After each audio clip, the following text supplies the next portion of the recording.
able to dress up, and I absolutely adore the whole process.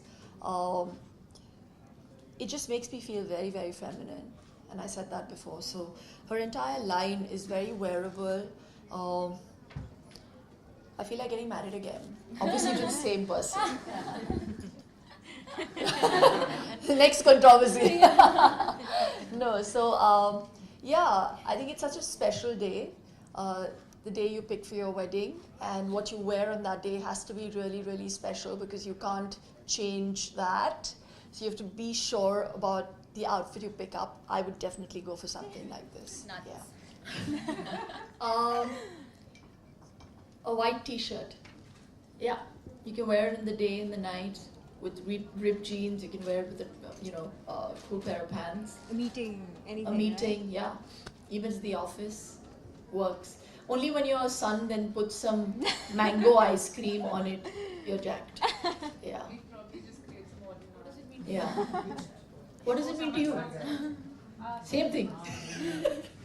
It's just, I mean, fortunately or unfortunately, we're in a milieu where people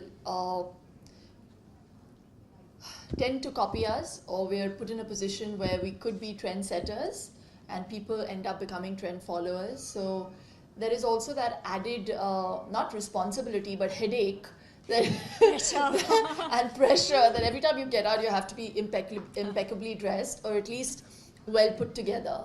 So for me, fashion at the end of it all has to be trend setting. One, I'd rather be a trend setter than a trend follower. So I'm not one of those people who succumbs to a style that is in season. I have clothes that are in my cupboard. My jeans are there in my cupboard, fortunately, because I haven't put on weight for the last 7 years. Oh man. Yeah. So yeah.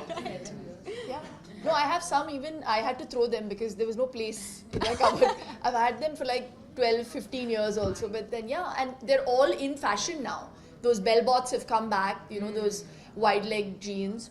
But so for me, it has to be timeless. Whatever you wear should be timeless. That's what fashion is about. And yeah, I think I've answered your question. Yeah?